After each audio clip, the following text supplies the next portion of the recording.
আর বন্ধুরা, home test Bengal থেকে সবাইকে স্বাগত। আশা করি আপনারা সবাই ভালো আছেন। আজকে আমি বানাতে চলেছি খুবই ছোট্ট ভিডিও। আজকে বানাবো আমি ম্যাগি আর পনির দিয়ে একটা স্ন্যাক্স বানাবো। তার জন্য নিয়েছি ম্যাগি দুটো, আর পনির নিয়েছি 200 গ্রাম, আর নিয়েছি টমেটো সস আর কর্নফ্লাওয়ার। আর আজকে এতে আর বেশি কিছু মশলা লাগবে না। এই ম্যাগি মশলাটা এর সঙ্গে আমি মিক্স করব। তার জন্য আগে আমি ম্যাগিটা সেদ্ধ করে নেব 1 মিনিট। আমি সেই জন্য গরম জলটা আগেই বসিয়ে রেখেছিলাম। ম্যাগিটা আমার সেদ্ধ হয়ে গেছে, আমি গ্যাসটা অফ করলাম। এটা আবার আমি জলটা ঝারিয়ে নেব। এই ম্যাগিটা ততক্ষণ জল ঝরতে ঝরতে আমি পনিরটা ততক্ষণ মেখে নেব। আমি এই ম্যাগি মশলা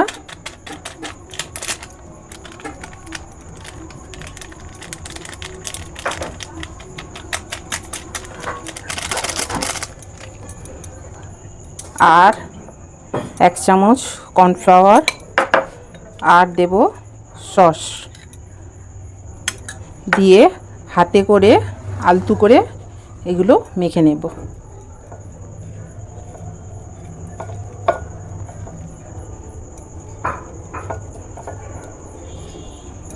আমার মাখানো হয়ে গেছে। এতেও আমি একটু কর্নফ্লাওয়ার মাখিয়ে নেব, অল্প জাস্ট।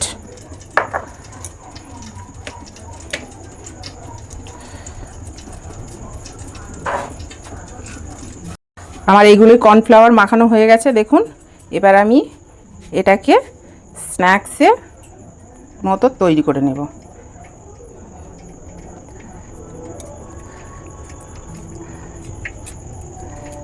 এইভাবে সবগুলো আমি জড়িয়ে নেব। এই দেখুন,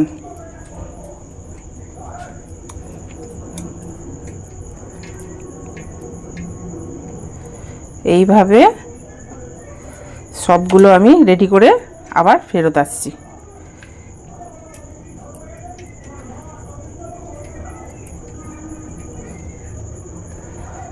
আমার সব স্ন্যাক্সগুলো রেডি হয়ে গেছে। এবার আমি এক এক করে ভেজে নেব। তার জন্য আমি আগেই কড়াইটা গরম করার জন্য বসিয়ে রেখেছিলাম।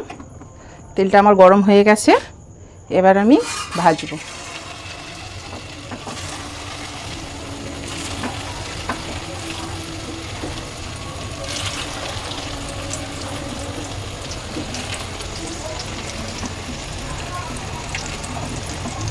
বেশি আঁচ বাড়ানো যাবে না, অল্প আঁচে এগুলো ভাজতে হবে।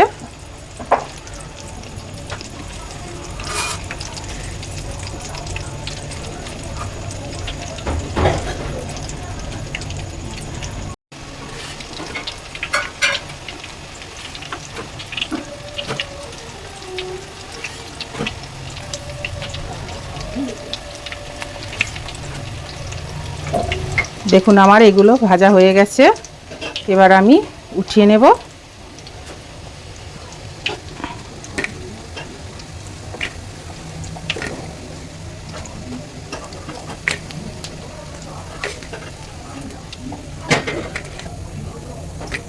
বাকিগুলো এইভাবে দিয়ে দিলাম আমি। এইগুলোও আমি ভেজে নেব।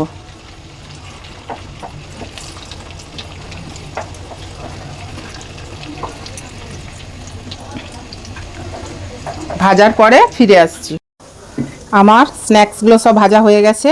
এবার আমি গ্যাসটা অফ করলাম। আমি এবার সব উঠিয়ে নেব।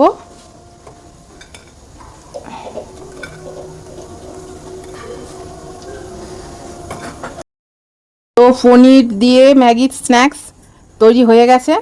দেখুন একদম মুচমুচে, পুরো খাস্তা একদম হয়েছে। এই দেখুন ভেতরটাও সুন্দর একদম হয়েছে, একদম ক্রাঞ্চি পুরো। সসের সঙ্গে জাস্ট অসাধারণ পুরো একদম খেতে। পনির দিয়ে ম্যাগি স্ন্যাক্সগুলো আমার ভাজা হয়ে গেছে। তো আপনারাও বানিয়ে খান, খেয়ে আমাকে জানান কমেন্ট বক্সে। খারাপ হলেও জানান, ভালো হলেও জানান। আর লাইক কমেন্ট শেয়ার করে আমার পাশে থাকুন। টাটা।